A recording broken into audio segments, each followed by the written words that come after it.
Imagine que tu puisses passer une semaine entière à creuser dans le sol, à chercher des ruines et à prendre des photos des sites archéologiques les plus fantastiques du monde. Serais-tu prêt à le faire? Alors mets ta loupe dans ta valise et allons creuser un peu.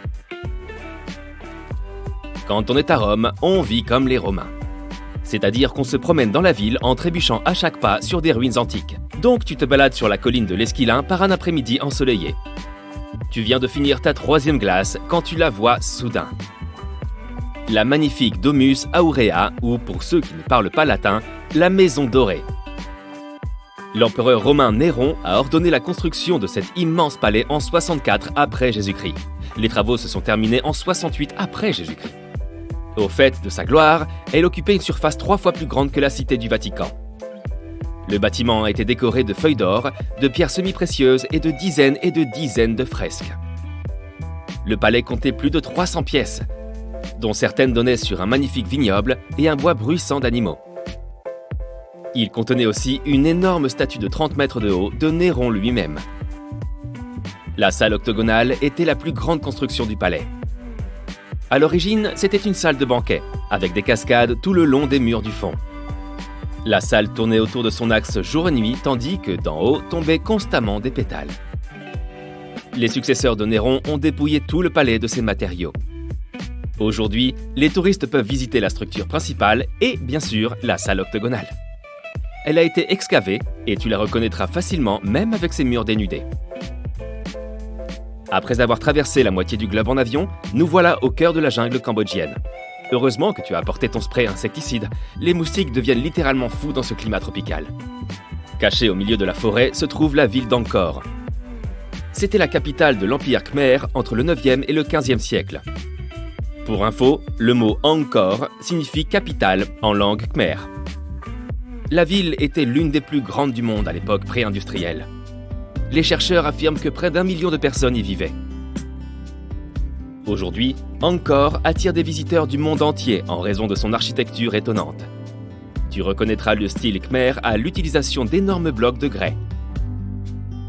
Au centre du complexe se trouve le temple Bayon. Il est décoré de 216 visages souriants qui, selon les scientifiques, sont censés ressembler aux fondateurs de l'empire d'Angkor. Ils pensent que les tours étaient autrefois décorées d'or, mais aujourd'hui, le site est un labyrinthe de temples couverts de lianes. La ville a été abandonnée en 1431 et n'a été redécouverte que dans les années 1840. En 1992, elle a été inscrite au patrimoine mondial de l'UNESCO.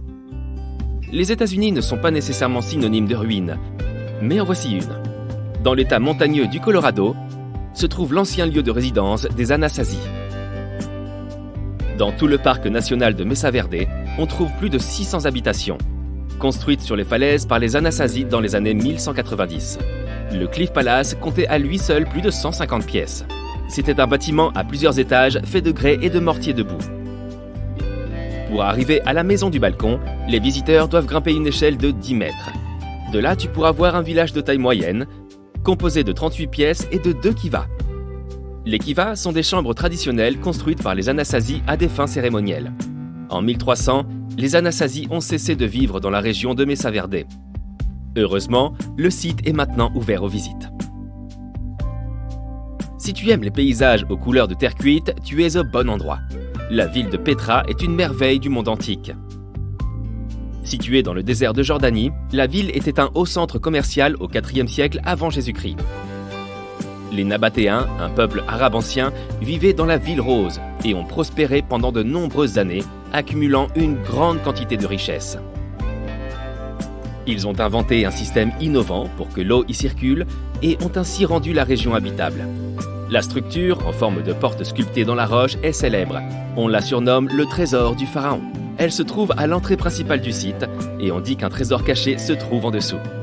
Au début des années 2000, le site a été nommé l'une des 7 nouvelles merveilles du monde. Très loin de cet endroit, au Guatemala, se trouvent d'anciennes ruines mayas. La cité perdue de Tikal est un site composé de 12 000 édifices, les vestiges de la capitale de l'ancien empire maya. Elle est comparable en importance à Londres ou à New York. L'Acropole Nord est le plus ancien complexe de monuments de Tikal. Construit par la seule main de l'homme en 750 avant Jésus-Christ, Il servait de lieu de repos aux dignitaires et aux rois. À l'époque, les temples en forme de pyramide étaient peints d'un magnifique rouge. Les Mayas adoraient cette couleur. Aujourd'hui, bien sûr, tout est couleur de calcaire. Les archéologues ignorent la raison de la chute de Tikal. Est-ce la sécheresse qui l'a causée, une maladie ou quelque chose de complètement différent? Sur la rive gauche du Tigre se trouve une ancienne ruine étrange, une grande arche abîmée. Elle appartenait à une ville appelée Ctésiphon, le joyau de l'Empire perse pendant plus de 800 ans. La ville abritait un palais extravagant, doté d'une mosaïque de verre, de tapis ornés de joyaux et de beaucoup de marbre. D'ailleurs, pourquoi les rois semblent-ils tant adorer le marbre? L'arche faisait partie du complexe du palais impérial. Jusqu'à l'époque moderne, c'était la plus grande voûte autoportante construite par l'homme. Tu remarqueras qu'il n'y a aucun pilier pour la soutenir. En raison de son immense richesse, la ville était constamment la cible d'autres empires, jusqu'à ce qu'elle finisse par tomber. Tu as envie de découvrir d'autres ruines mayas? Chichén Itzá est un site archéologique dont les pyramides sont les mieux préservées de la planète. Située dans l'état du Yucatan au Mexique, cette cité maya a plus de 1500 ans. À son apogée, elle abritait 35 000 personnes. Le site compte un total de 26 ruines à découvrir. Le point culminant est El Castillo, un énorme temple qui se dresse à 24 mètres au-dessus du sol. Sa caractéristique la plus singulière est qu'il comporte 91 marches sur chacun de ses 4 côtés. En comptant la plateforme supérieure, cela fait 365 marches, soit le nombre de jours de l'année solaire. La plus ancienne cité perdue de cette liste remonte à la période néolithique. C'est à ce moment-là que nous, les êtres humains, avons commencé à pratiquer l'agriculture pour la première fois, au lieu de vivre selon un mode de vie entièrement nomade basé sur la chasse et la cueillette. Dans l'archipel des Orcades, au large de l'Écosse, se trouve un site préhistorique connu sous le nom de Skara Brae. Grâce à d'excellents travaux de restauration, le site est très bien conservé. Tu peux voir des habitations préhistoriques avec des foyers, des meubles en pierre et même des toilettes primitives.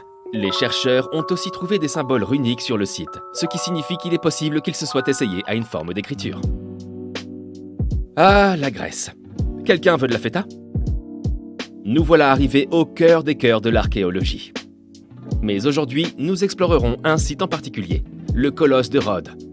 Aussi connu sous le nom de géant de bronze, il était l'une des 7 merveilles du monde antique, se dressant dans le port de la ville grecque de Rhodes au IIIe siècle avant Jésus-Christ. On dit que le colosse mesurait 32 mètres de haut. On pense aussi que la statue a été construite avec l'aide de 900 chameaux. Malheureusement, elle n'est restée debout que pendant une 60aine d'années. Un tremblement de terre dévastateur l'a réduite en miettes, si bien qu'en visitant les lieux, les visiteurs ne découvraient plus qu'un pied géant. Maintenant, il n'y a plus rien à l'endroit où se trouvait la statue. On trouve un grand nombre de murs en ruine de par le monde. Et pour notre dernière visite de la journée, c'est exactement de cela dont il va s'agir. Tout au nord de l'Angleterre se trouve la ruine du mur d'Adrien. L'empereur romain a fait construire ce mur afin de séparer son empire des peuples de Calédonie. Le mur originel était beaucoup plus grand que ce qu'il en reste aujourd'hui. Mais les ruines sont tout de même assez impressionnantes. Elles consistent en une structure qui s'étend sur 117 km d'une côte à l'autre. À l'époque, le mur d'Adrien abritait 17 grands forts et de nombreuses tours d'observation afin d'assurer une sécurité maximale à cette province. Le mur est tombé dans l'oubli lorsque les Romains ont déserté l'île de Bretagne au début du 5e siècle. Les gens ont commencé à le dépouiller pour construire des églises, des fermes et même des maisons. Aujourd'hui, si tu décides de visiter les ruines, tu ne verras que des fragments d'environ 1 mètre de haut. Mais c'est quand même assez chouette, hein ?